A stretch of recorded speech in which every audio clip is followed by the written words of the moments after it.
Salut les riders, j'espère que vous avez la pêche. Cette semaine, on se retrouve avec Jean-Baptiste pour parler entretien du casque. Nos casques, évidemment, vieillissent au fur et à mesure de leur utilisation et le plus souvent, on est tenté de le changer. Mais il y a une phase intermédiaire où, effectivement, on peut encore faire durer un peu son casque, surtout si on a un budget un petit peu serré à un moment donné. On va justement échanger, voir que le casque peut être entretenu. Et puis, on peut remplacer des pièces. Ouais, tout à fait. Ouais. Salut à tous. Salut Michel. Effectivement, cette vidéo, on a eu l'envie de vous la faire parce que on a constaté qu'assez fréquemment, en tout cas assez souvent, les gens qui pouvaient venir nous voir avec des casques qu'ils voulaient remplacer parce qu'ils les trouvaient usés ou fatigués, ils étaient déjà dans cet acte de « je remplace mon casque », alors qu'en réalité, le casque, il pouvait encore servir beaucoup. Moyennant le fait de remplacer quelques petites pièces que les gens n'imaginent pas qu'en fait ça peut se faire très simplement. Il n'y a même pas si longtemps, encore plus simple, même chez nous, il y a quelqu'un qui n'avait même pas à l'esprit qu'on pouvait nettoyer ses mousses ou l'intérieur de son casque. Et ça fait partie aussi du rafraîchissement du casque. Ça c'est vraiment un élément important. En fait, les casques sont tous démontables, on va le voir. Du moins, la majorité des casques aujourd'hui. Et de plus en plus, parce que pendant longtemps, c'était vraiment l'apanage du haut de gamme, d'avoir des pièces et de se démonter. Et ces dernières années, on voit que maintenant, même sur des entrées de gamme avec des bons rapports qualité-prix, on peut démonter l'intérieur, on peut remplacer un certain nombre de pièces. Exactement. Alors, laver son casque, c'est vraiment, du moins, l'intérieur de son casque, c'est vraiment très simple. On le démonte. Et, vous le mettez dans le filet, dans un filet à linge, évidemment, parce que pour éviter que les mousses soient en contact direct avec le tambour. Vous le mettez à 30 degrés et vous le faites tourner. Et vous allez voir, quand vous allez retrouver, après évidemment vous faites sécher, vous laissez sécher, mais vous allez retrouver des mousses qui vont de nouveau être élastiques, parce qu'en fait, le fait qu'elles se gorgent de sueur, de saleté, tout simplement la mousse perd ses propriétés. Et là, en fait, elle va devenir de nouveau beaucoup plus élastique et va de nouveau vous maintenir le visage. Et en plus, ça sentira bon, ce qui sera quand même plus agréable. Et en plus, ça accélère son vieillissement, c'est-à-dire que la transpiration a une action tout à fait défavorable sur tous les matériaux synthétiques qui sont utilisés là-dedans. Donc de toute façon, et pour le confort et pour la longévité de ces pièces-là, il faut les laver. Alors on va revenir sur l'intérieur de toute façon, parce que pour moi c'est le sujet le plus intéressant et sur lequel je voulais m'attarder dans cette vidéo. Juste en préambule, il y a un truc évident, mais ça pour le coup, vous avez tous la présence d'esprit de le changer, c'est l'écran. L'écran pour moi c'est la première pièce qu'on peut envisager de changer sur son casque. Alors on le fait parfois pour des raisons esthétiques, parce qu'on a envie d'un écran fumé, on a envie d'une visière iridium, ce genre de choses. Là c'est plus de l'ordre de l'esthétique. Mais il y a tout simplement un truc qui s'impose à toi quand le casque commence à avoir un petit peu vécu. Tu as des petites micro-rayures sur l'écran, des choses comme ça qui te gênent dans le confort visuel quand tu roules. Donc l'écran c'est la première chose, je pense, sur un casque que tout le monde pense à changer. Ouais. Ça démarre à une vingtaine d'euros et ça va pour les modèles les plus techniques, ça peut monter à 90 euros. Je ne parle même pas des iridium, des photochromiques, qui sont encore des cas particuliers, mais vraiment pour remettre son casque dans une condition d'origine. Voilà. Ça, on y pense à peu près tous. Mais par contre, bien souvent, ça s'arrête là. Et en fait, le truc juste après qu'il faut envisager, c'est les mousses, c'est l'intérieur. Donc souvent, ça se décompose en deux éléments. Donc il y a ce qu'on appelle les mousses de joue, donc qui sont là sur mon vieux Airfa, c'est ces éléments-là qui sont sur les côtés. Et pour la plupart, c'est séparé comme ça. Et la coiffe, donc ce qui va au-dessus. Comme on disait en préambule tout à l'heure, avant, il n'y avait que les marques haut de gamme qui proposaient ça. Maintenant, même des marques dont ce n'est pas la spécialité et qui ont des petits casques entrée de gamme en polycarbonate, je pense à la Cerbis par exemple, vous trouvez ces pièces-là au détail. Et c'est pour moi un des aspects intéressants à prendre en compte quand on achète un casque. Si on prend vraiment un casque premier prix, les casques à 50 euros qu'on peut trouver dans les supermarchés par exemple, c'est très bien, mais il faut avoir à l'idée que au premier truc qui se déchire, qui se pète quoi, c'est terminé. Je veux dire, l'achat, c'est poubelle. Oui, c'est vraiment du produit jetable. Voilà. Et on n'a pas forcément besoin d'aller sur les produits les plus chers pour avoir alors c'est pas du réutilisable, mais en tout cas quelque chose qu'on peut reconditionner, qu'on peut remettre dans une meilleure condition. Et il faut le prendre en compte à l'achat, c'est-à-dire qu'il faut regarder les marques qui proposent les pièces détachées. Tous vont proposer l'écran en général, c'est vraiment le premier truc. Mais il faut aussi regarder s'il y a les mousses, parce que ça c'est vraiment top pour prolonger la durée de vie du casque. On dit en général que c'est beaucoup les fabricants qui communiquent là-dessus, au-delà de 5 ans, même si le casque est encore semble en bon état ou n'est pas tombé, on dit au bout de 5 ans il faut le changer. Bon, cette histoire de 5 ans, c'est à nuancer.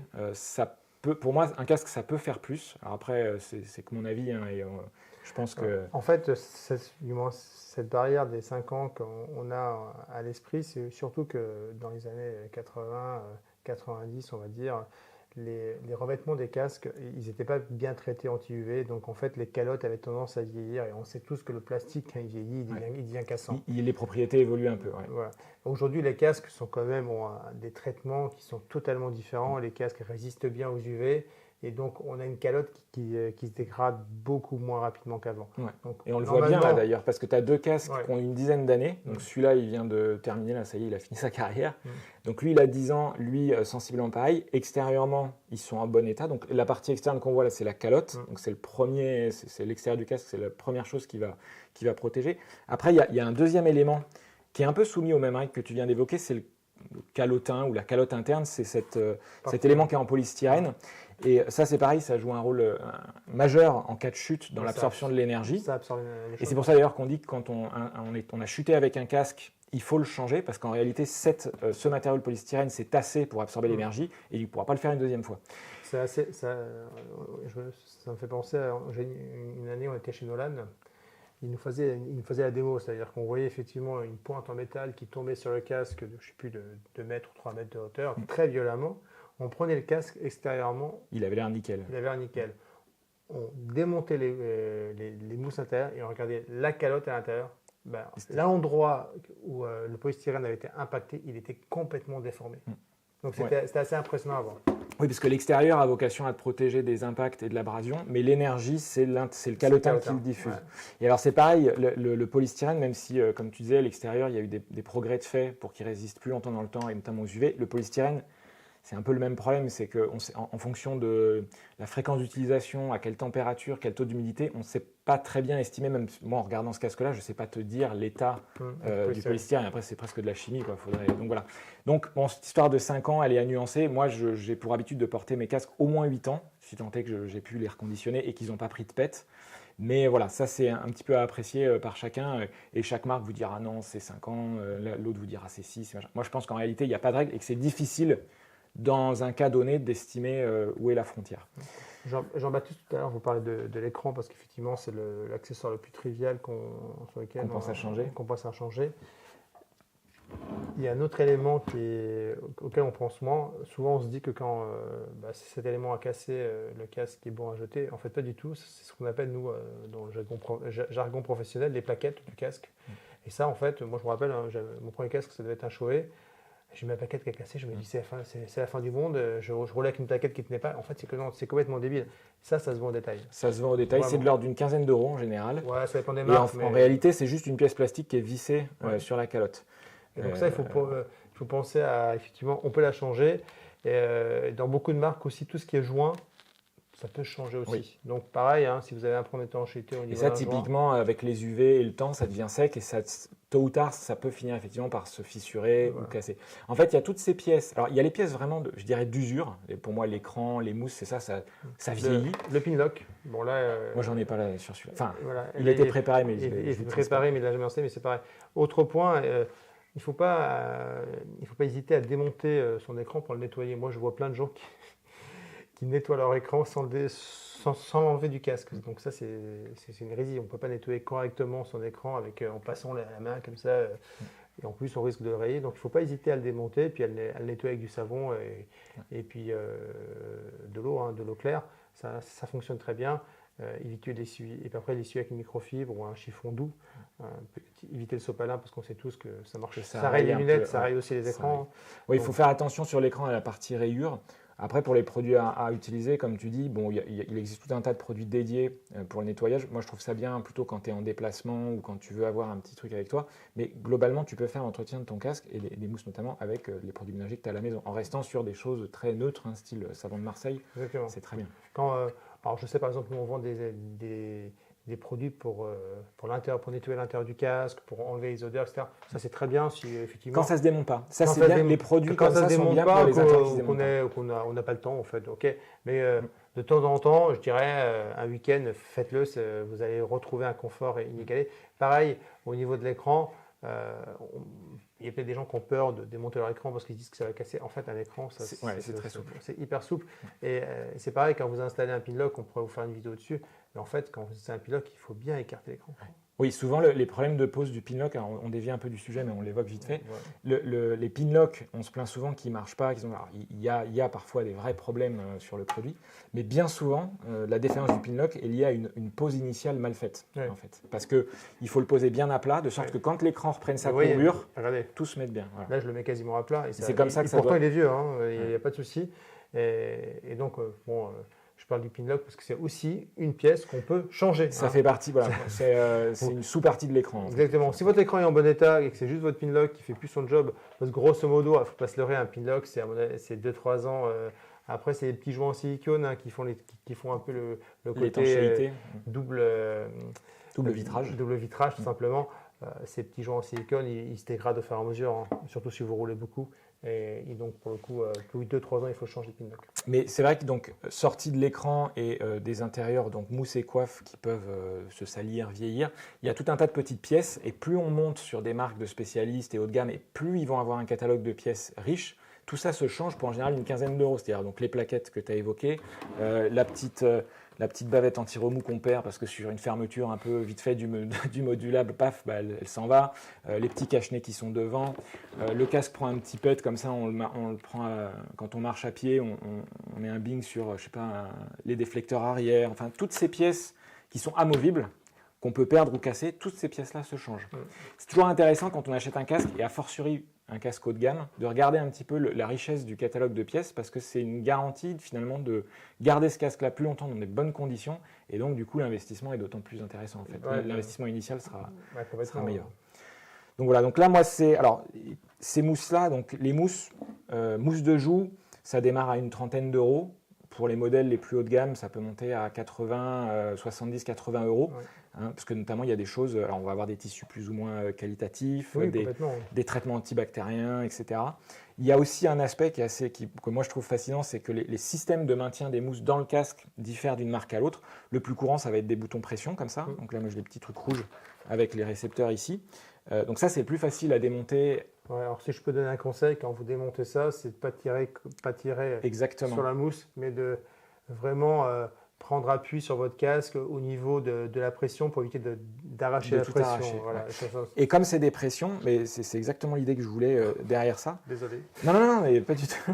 C'est le plus pratique, mais c'est un bouton pression. C'est-à-dire qu'au fur et à mesure que tu vas le mettre, l'enlever, elles vont s'user, moins bien tenir. Au pire, si tu vas comme un bourrin, tu vas les arracher. Sur les marques les plus haut de gamme, et notamment pour moi, Arai, c'est un modèle du genre. Ils n'ont pas de pression. Les mousses sont aussi les plus onéreuses aussi pour cette raison. C'est qu'elles ont des formes très sophistiquées, très travaillées, parce que tout tient par emboîtement en fait. Et donc c'est top parce que pour le coup, tu peux démonter le casque autant de fois que tu veux. Rien ne s'use en fait, de fait que ce soit juste un puzzle de pièces.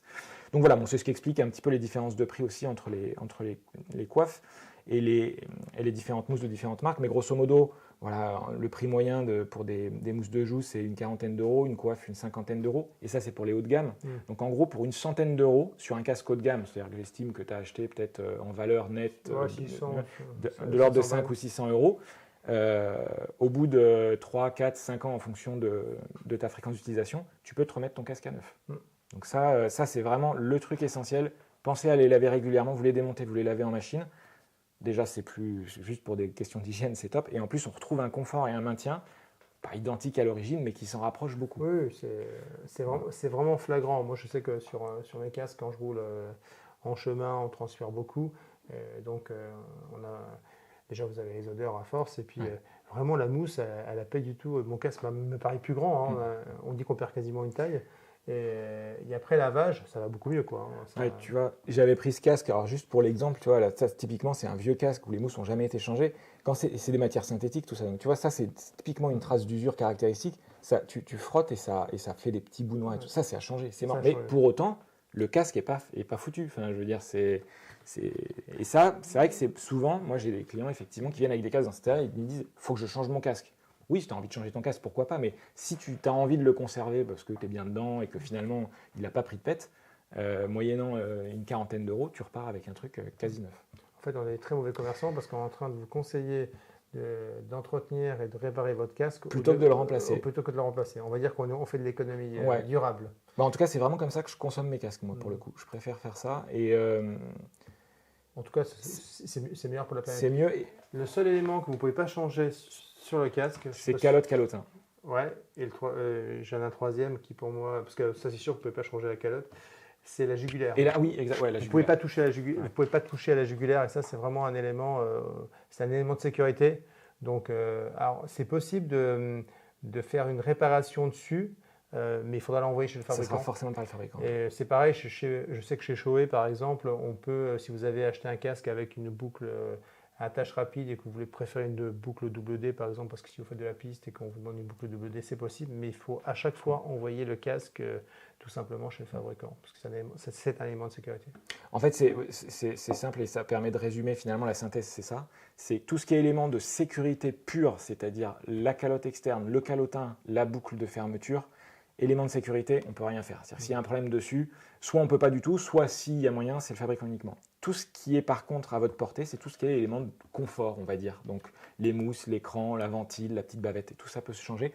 On a, parmi toutes les marques qu'on commercialise, il y a des catalogues de pièces vraiment conséquents. On n'a pas forcément intégralement sur le site. Donc n'hésitez pas, si vous avez un vieux modèle, que ce soit du Bell, du AJC, du Scorpion, on a accès à toutes ces pièces-là. Donc n'hésitez pas à nous solliciter pour nous dire, voilà, sur mon casque, j'ai tel élément qui est un peu fatigué, est-ce qu'on peut le remplacer? Oui, vous nous faites un petit mail aussi avec ce client avec une photo de la pièce défaillante, ça c'est mieux parce que ça permet de ne pas se tromper. Et puis si elle n'est pas sur le site, on vous la met en ligne et on vérifie la disponibilité chez le fournisseur. Et moi, cette histoire, pour finir, ça va me permettre de conclure comme ça. Tu vois, cette histoire de 5 ans qui, pour moi, est nuancée. Au bout de 5 ans, il faut changer son casque. Moi, ce que je constate, c'est que dans les marques haut de gamme, on arrive à trouver des pièces jusqu'à une dizaine d'années. En fait, des casques qui ont été, arrêtés ou finis de commercialiser jusqu'à 10 ans. Ça démontre bien, pour moi, ça me renforce dans cette idée qu'en gros, au-delà de 10 ans, les fabricants se disent, bon, de toute façon, ça ne sert à rien de maintenir une offre en pièces détachées parce que vraiment, le casque, il est rincé, ou alors c'est pour le mettre dans une vitrine, donc quelque part on s'en fout. Mais donc voilà, pour moi la frontière, pour vraiment remplacer un casque, sauf incident grave, il a tapé, c'est entre 5 et 10. La fourchette c'est entre 5 et 10, ça vous placez le curseur où vous voulez, mais voilà.